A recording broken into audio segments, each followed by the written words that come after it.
सर्दियों में बिस्तर में खाना खाने वाला ससुराल। भोली के ससुराल वाले बिस्तर में बैठे खाना खा रहे हैं। देवर ने सॉस खाकर गंदे हाथ बिस्तर में ही पोंछ दिए। पति ने चाय रजाई पर गिरा दी। सास और ससुर हंस रहे हैं। देखो तो इन दोनों को, कैसे बच्चों जैसे कर रहे हैं। बिल्कुल ठीक कहा, बिल्कुल ठीक कहा। आओ आओ भोली, तुम भी आओ ना। बहुत मजा आता है बिस्तर में बैठकर खाने में। अरे बाप रे, ये कैसा ससुराल है। बिस्तर में बैठकर भी भला कोई खाना खाता है। सारे बिस्तर की हालत तहस नहस कर दी है। ये कहानी है भोली की, जिसकी शादी होने वाली थी।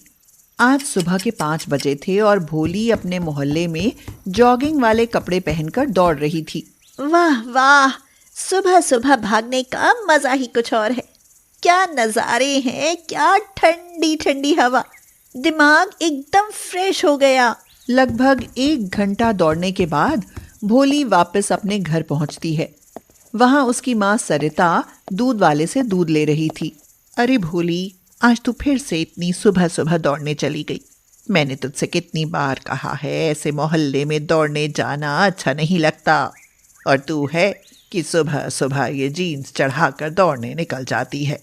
अरे माँ, ये जीन्स नहीं, इसे जॉगिंग सूट कहते हैं। और दौड़ना सेहत के लिए अच्छा होता है।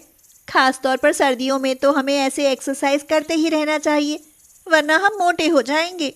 और मुझे आपकी तरह मोटा नहीं होना। हाँ। क्या क्या कहा तूने? मैं मोटी हूँ?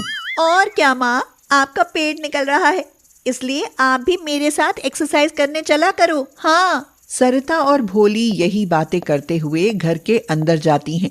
लेकिन तभी भोली के पिता रघुराज कहते हैं, अरे भोली, तुम्हारी माँ को तो तुम कितना भी समझा लो, वो कहीं दौड़ने नहीं जाने वाली। और अब तो तुम भी नहीं जा पाओगी। क्या? क्यों पापा? और आप तो कभी मुझे जॉगिंग पर जाने के लिए मना नहीं करते, तो अब क्यों? अरे बेटा, ऐसी कोई बात नहीं। मैंने तेरा रिश्ता तय कर दिया है और इसीलिए मैंने कहा कि अब तू यहाँ नहीं जा पाएगी, क्योंकि अब तो तुझे अपने ससुराल जाना पड़ेगा ना। अचानक से अपने पिता के मुंह से शादी की बात सुनकर भोली चौंक जाती है। ओह, रिश्ता? मगर पापा, आपने कहा था कि अगले साल तक ढूंढेंगे, तो इतनी जल्दी कैसे रिश्ता तय हो गया?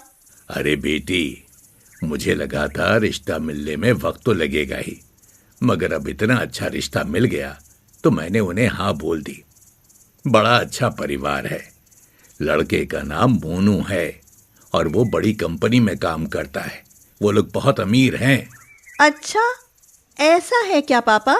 अरे अगर ऐसा है तब तो आपने बहुत अच्छा किया। अब कब तक हम कुंवारी लड़की को घर में बैठा कर रखेंगे? हाँ, हम कल ही लड़के वालों को देखने चलेंगे और फिर बात एकदम पक्की कर देंगे। जी बिल्कुल ठीक है। अगले दिन ही रघुराज अपने पूरे परिवार के साथ मोनू को देखने जाता है और मोनू भोली का रिश्ता तय हो जाता है। 1 ही महीने में उनकी शादी भी हो जाती है। शादी के बाद भोली अपने ससुराल आ जाती है। वाह, कितना बड़ा और सुंदर ससुराल है मेरा। यहाँ के लोग भी बड़े अच्छे और पढ़े लिखे लगते हैं। तभी वहाँ भोली की सास उर्मिला आ जाती है और कहती है, अरे भोली, तुम यहाँ खड़ी क्यों हो? अरे अब ये तुम्हारा अपना घर है, इतना शर्माओ मत। आओ, मैं तुम्हें तुम्हारा बेडरूम दिखाती हूँ। जी माँ जी, चलिए। उर्मिला भोली को सीढ़ियों के ऊपर उसके बेडरूम में ले जाती है। वो कमरा बहुत ही बड़ा था और उसके अंदर एक किंग साइज वाला बेड रखा था। वाह माँ जी, ये कमरा तो बहुत बड़ा और सुंदर है। हाँ भोली, ये घर का सबसे बेस्ट कमरा है और अब ये तुम्हारा और मोनू का ही है। शुक्रिया माँ जी। इसमें शुक्रिया कैसा? चलो अब तुम तैयार हो जाओ। अभी थोड़ी देर में तुम्हारी पहली रसोई भी तो होगी ना। जी ठीक है माँ जी। भोली कपड़े बदल लेती है और एक सुंदर सी साड़ी पहन लेती है। साड़ी तो मैंने पहन ली, मगर सर्दियाँ आ गई हैं। मुझे तो ऐसे सिर्फ साड़ी में ठंड लग रही है। एक काम करती हूँ, ऊपर से स्वेटर भी पहन लेती हूँ। अचानक से कितनी ठंड होने लगी। भोली स्वेटर पहनकर रसोई में पहुंच जाती है। रसोई भी काफी बड़ी और मॉड्यूलर थी। अरे वाह, ये तो मॉड्यूलर किचन है। यहाँ तो हर चीज़ के लिए मशीन है, डिश वॉशर, माइक्रोवेव और सब कुछ। मुझे तो हमेशा से ऐसा ही घर चाहिए था। भगवान जी, आपने तो मेरे भाग्य ही खोल दिए कि मुझे ऐसा अच्छा ससुराल दिया। ये सब इतने मॉडर्न हैं, इन्हें तो मॉडर्न नाश्ता भी पसंद आएगा। एक काम करती हूँ, सबके लिए वाइट सॉस पास्ता और स्पेशल ड्रिंक बनाती हूँ। हाँ, भोली बचपन से ही मॉडर्न थी और अब जब उसे ऐसा ससुराल मिल गया था तब वो और ज्यादा खुश थी। वो जल्दी से सबके लिए पास्ता और ड्रिंक बना देती है और बाहर ले जाकर बड़ी सी डाइनिंग टेबल पर सजा देती है। अरे बहू, ये क्या बनाया है? जी वो मैंने अपनी पहली रसोई में सबके लिए वाइट सॉस पास्ता बनाया है और साथ में मोहितो। जैसे ही भोली इतना कहती है उसके सभी ससुराल वाले शांत हो जाते हैं और एक दूसरे को देखने लगते हैं। ये देखकर भोली मन ही मन सोचती है, अरे ये क्या, कहीं मैंने इन सबको मॉडर्न समझकर कोई गलती तो नहीं कर दी? शायद इन्हें पता ही ना हो कि मोहितो क्या होता है। लगता है मुझे पूरी सब्जी ही बना देनी चाहिए थी। लेकिन तभी भोली का देवर चीकू हंसते हुए कहता है, अरे वाह भाभी, आपने तो कमाल कर दिया। हम सब तो यहाँ डर रहे थे कि आप कहीं वो पूरी सब्जी और खीर जैसी चीजें न बना दें, जबकि हमें तो यही सब खाना पसंद है। हाँ, सही कहा चीकू ने। भाभी, ये वाइट सॉस पास्ता से तो बड़ी अच्छी खुशबू आ रही है और ये मोहितो भी देखने में कमाल लग रहा है। चलो चलो खा कर देखते हैं। सभी लोग खाते हैं और उन्हें भोली का बनाया खाना बड़ा पसंद आता है। ये सब देखकर भोली बहुत ही ज्यादा खुश हो जाती है। बाद में वो सोचती है, बस अब तो मैं हमेशा खुश रहूंगी अपने ये मॉडर्न ससुराल में। इसी तरह से कुछ समय बीत जाता है और सर्दियां आ जाती हैं। सुबह सुबह भोली 5 बजे उठती है और सोचती है, वाह वाह, अब तो एकदम सर्दियां आ गई हैं। रजाई से निकलने का मन ही नहीं कर रहा, मगर नहीं, निकलना तो पड़ेगा। अभी तैयार होकर टहलने निकल जाती हूँ। ऐसा करने से एकदम तंदुरुस्ती आ जाएगी। मोनू जी, सुनिए मोनू जी। हाँ, क्या हुआ भोली? नींद से क्यों जगा रही हो? चलिए ना, हम टहल कर आते हैं। क्या? इतनी सुबह सुबह, वो भी इतनी ज्यादा ठंड में? अरे नहीं यार, मुझे सोने दो, तुम ही जाओ। उफ, आप भी ना बहुत आलसी हैं। चलिए, अच्छा ठीक है, मैं ही जाती हूँ। भोली टहलने चली जाती है मगर उसका पति मोनू सोता ही रहता है। 1 घंटे बाद जब भोली टहलकर अपने कमरे में वापस आती है तो चौंक जाती है, क्योंकि उसका देवर चीकू, ननद कीर्ति, सास उर्मिला और ससुर महेश सब उसके कमरे में उसके किंग साइज बेड में रजाई में घुसे बैठे थे। अरे आओ आओ भोली, हम तो तुम्हारा ही इंतजार कर रहे थे। आज तो कुछ ज्यादा ही ठंड है ना? जी ठंड तो है, मगर आप सब यहाँ। हाँ बहू, अब सर्दियां आ गई है ना। सर्दियों में तो हम सब इसी कमरे में रहते हैं, वो भी पूरा पूरा दिन। अरे बाप रे, हो, बड़ी ठंड है। भैया जरा रजाई इधर तरफ भी फेंक दो। और भाभी, आप ये सब छोड़िए ना, बड़ी भूख लग रही है। कुछ तड़कता फड़कता नाश्ता बनाइए ना, जैसे गरम गरम चीज नाचोस या फिर चटपटी बटर मैगी और कॉफी। हाँ, ये अच्छा रहेगा, गर्मा गर्म नाश्ता और उससे भी गर्म रजाई। अरे सर्दी में इसके अलावा और क्या ही चाहिए। क्या? अरे आप लोग नाश्ता करने के लिए नीचे डाइनिंग टेबल तक तो आएंगे ना? अरे नहीं नहीं बहू, भला इतनी ठंड में हमें रजाई से बाहर क्यों निकलवा रही है? तू एक काम करियो, सब नाश्ता ना यहीं बिस्तर पर ले आना। अरे इतना बड़ा बिस्तर है, हम सब यहीं बैठकर नाश्ता कर लेंगे। हाँ। क्या? यहीं बैठकर? हाँ और क्या, अब क्या लिख कर दूं? जा, अब जल्दी से नाश्ता बना दे। भोली तो अपनी सास की ऐसी बात सुनकर हैरान ही रह गई। जी जी जी माँ जी। भोली रसोई में आ जाती है और गुस्से में सोचती है, ये सब क्या है? भला बिस्तर पर बैठकर कौन खाता है? वो भी अब ये सब पूरा दिन मेरे ही बिस्तर पर बैठने वाले हैं क्या? मुझे तो अपने कमरे में अकेले रहना ही पसंद है। ये लोग मॉडर्न हैं, फिर भी इन्हें प्राइवेसी समझ नहीं आती क्या?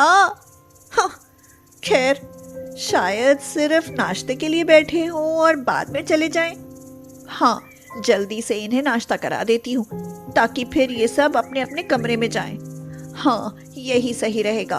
भोली जल्दी जल्दी नाश्ता बनाती है और फिर उसी कमरे में लेकर जाती है। देखिए, आप लोग जरा संभल कर खाइएगा। कहीं बिस्तर पर खाना गिरा तो मुझे पूरी बेडशीट बदलनी पड़ जाएगी। हाँ हाँ, अरे बहू चिंता मत कर, हम सब एकदम तमीज से खाएंगे। क्यों, सुन लिया ना चीकू? हाँ हाँ मम्मी, भला मैं कभी बिस्तर पर गिराता हूँ क्या? अरे पहली बार थोड़ी बिस्तर पर खा रहे हैं। ओफो भैया, आपने फिर रजाई अपनी तरफ खींच ली, इधर दीजिए ना। अरे मैं क्या करूं चीकू, तू अपनी अलग रजाई ले आना, ये छोटी है, मुझे ही ओढ़ने दे। नहीं, मुझे इतनी ठंड में दूसरी रजाई लेने नहीं जाना, आप ले आइए ना। अरे अरे, लड़ना बंद करो वरना नाश्ता गिर जाएगा।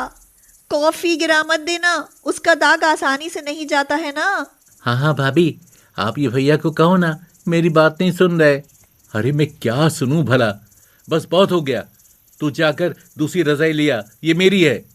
मोनू चीकू से रजाई अपनी तरफ खींच लेता है और इस चक्कर में चीकू के हाथ में जो कॉफी थी वो बिस्तर पर गिर जाती है। ओ नो, ये क्या हो गया? क्या? अरे कुछ भी तो नहीं भाभी, अरे ये तो जरा सी कॉफी गिरी है, ये लो साफ हो गई। चीकू जल्दी से अपने ग्लास से कॉफी वापस अंदर कर लेता है और पी लेता है। अरे ये क्या कर रहे हो चीकू? ऐसा करने से दाग थोड़ी चला जाएगा। उफ़ो, छी छी, तुम कैसे उसे पी सकते हो? अरे अब दाग लग ही गया ना भोली, अब छोड़, बाद में एक साथ बदल देना चादर। अभी ऐसे ही बैठने दे सबको। हाँ हाँ हाँ, मैं क्या कहता हूँ, जरा टीवी तो चला देना भोली, न्यूज़ लगाओ, न्यूज़ देखते हैं। हाँ हाँ, मैंने सुना पड़ोस वाले घर में चोरी हो गई, देखो जरा न्यूज़ में दिखा रहे हैं कि नहीं। अच्छा, अभी चला देती हूँ पापा। भोली टीवी ऑन तो कर देती है मगर मन ही मन सोचती है, उफ़ो, टीवी भी चलवा लिया, पता नहीं और कितनी देर बैठेंगे। मुझे फ्रेश भी होना है और मुझसे ये गंदा कमरा तो बिल्कुल देखा ही नहीं जा रहा। हाँ। लेकिन सुबह से दोपहर बीत जाती है और भोली के ससुराल वाले उसके कमरे से टस से मस नहीं होते। नाश्ते से लेकर खाना और शाम की चाय भी वो लोग उसी के बिस्तर पर बैठकर पीते हैं। माँ जी, रात का खाना भी हो गया है, अब आप सबको सोना नहीं है क्या? अरे बिस्तर पर बैठे बैठे दिन कब बीत गया मालूम ही नहीं पड़ा। चलो चलो भाई, अब बहू का कमरा खाली भी करो, बेचारी अब सोएगी, सारे दिन की थकी है। आखिरकार सब भोली के कमरे से जाते हैं, लेकिन बिस्तर की हालत देखकर भोली को तो चक्कर आने लगते हैं। उफ़ो, इस बिस्तर पर तो हर तरह के खाने पीने का दाग है, आप देख रहे हैं ना जी? अरे हाँ, सही कह रही हो। चलो कोई बात नहीं भोली, हम बढ़िया जमीन पर गद्दा डालकर सोते हैं ना। क्या मतलब कि बिस्तर खाना खाने के लिए है और जमीन सोने के लिए? वाह वाह, शाबाश। हे भोली, धन्यवाद, मैं ऐसे ही समझदार हूँ। आओ चलो सोते हैं। भोली को अपने पति और ससुराल वालों पर बहुत गुस्सा आ रहा था, लेकिन मन ही मन उसने तय कर लिया था, बस आज रात ये आखिरी बार था जब बिस्तर पर बैठकर खाना खाया गया है। कल से बताती हूँ इन सबको। अगले दिन सुबह होते ही सब लोग फिर से भोली के कमरे में आकर खड़े हो जाते हैं। अरे बहू रानी, अभी तक सो रही हो? उठो उठो, जल्दी से नाश्ता बनाओ, कितनी ठंडी है। हाँ भाभी, हटिए ना, हमें बैठने दीजिए अब। सब लोग भोली के बिस्तर पर फिर से चढ़कर बैठ जाते हैं, लेकिन इस बार भोली चिढ़ती नहीं बल्कि मुस्कुरा कर कहती है, अरे हाँ हाँ बिल्कुल, आप सब आराम से बिस्तर पर रजाई कंबल ओढ़ कर बैठिए, मैं बस अभी आई, एकदम गर्मा गर्म नाश्ता बना कर लाऊंगी। सब लोग खुश हो जाते हैं और भोली रसोई में चली जाती है। वाह, खाना बनकर तैयार है, अब आएगा ना मजा। 1 घंटा रसोई में मेहनत करने के बाद भोली बड़ी सी प्लेट में नाश्ता निकाल कर कमरे में ले जाती है। आहा, क्या खुशबू है, लगता है गोभी के पराठे बने हैं। जी हाँ माँ जी, और साथ में गर्मा गर्म चाय भी है, अदरक इलायची मार के। अरे देखो तो, बहू तो एकदम होशियार हो गई है। लाओ लाओ बहू, नाश्ता लाओ। हाँ भाभी, खुशबू इतनी अच्छी है कि मुझसे भी इंतजार नहीं हो रहा है। भोली सभी को बिस्तर पर ही नाश्ता परोस देती है और सब बड़े चाव से जैसे ही पहला निवाला मुंह में रखते हैं जोर से चिल्लाते हैं, अरे राम राम, इतनी मिर्ची, हाय हाय हाय, मुंह जल गया, अरे मुंह जल गया मेरा, हाय। क्या हुआ, मिर्ची ज्यादा लग रही है क्या? अरे मैंने सोचा इतनी सर्दी में थोड़ी गर्मी लाने के लिए पराठे में मिर्ची डाल दूं। अब बहू, पराठे में मिर्ची डाली है या मिर्ची में पराठे? उफ, बोला भी नहीं जा रहा। अरे ला, पानी ला जल्दी से। भोली पानी का जार आगे बढ़ाती है और चालाकी से उसे बिस्तर पर ही गिरा देती है। अरे नहीं, ये क्या हुआ, गलती से पानी बिस्तर पर ही गिर गया, रसोई से और पानी लेकर आना पड़ेगा। अरे मगर मैं तो एक बार में 1 ही गिलास पानी ला पाऊंगी।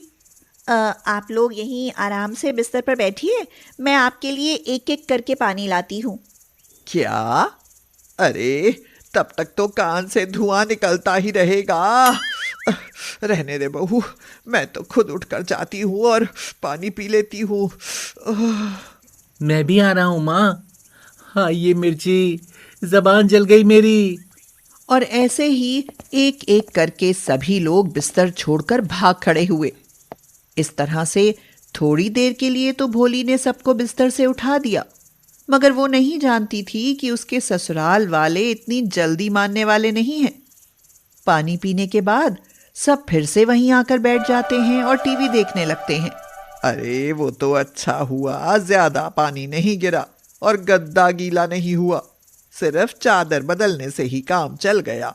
सही कहा माँ, लेकिन ऐसे नाश्ते की वजह से तो एकदम दिमाग ही खराब हो गया। हाँ भाई, अरे भोली, तुम ये मिर्ची वाला नाश्ता अब बिल्कुल मत बनाना। हाँ भाभी, आप जैसा बनाती हैं वैसा ही बनाइए। वैसे अब दिन में क्या बनाने का सोचा है? हाँ बहू, ऐसे नाश्ते के बाद कुछ अच्छा ही बनाना। जी जी पापा, उल्टा मैंने तो सोचा है कि अब इतनी सर्दी में आप सबके लिए चूल्हे पर गरम गरम मक्के की रोटी और सरसों का साग बनाऊं। क्यों, कैसा रहेगा? अरे वाह, चूल्हे का खाना, वो तो मैंने कब से नहीं खाया। सुनने में तो बड़ा मजेदार लग रहा है। हाँ हाँ भाभी, आप यही बनाएं, साग और मक्के की रोटी। ठीक है, फिर आप सब यहीं रुकिए, मैं अभी आई।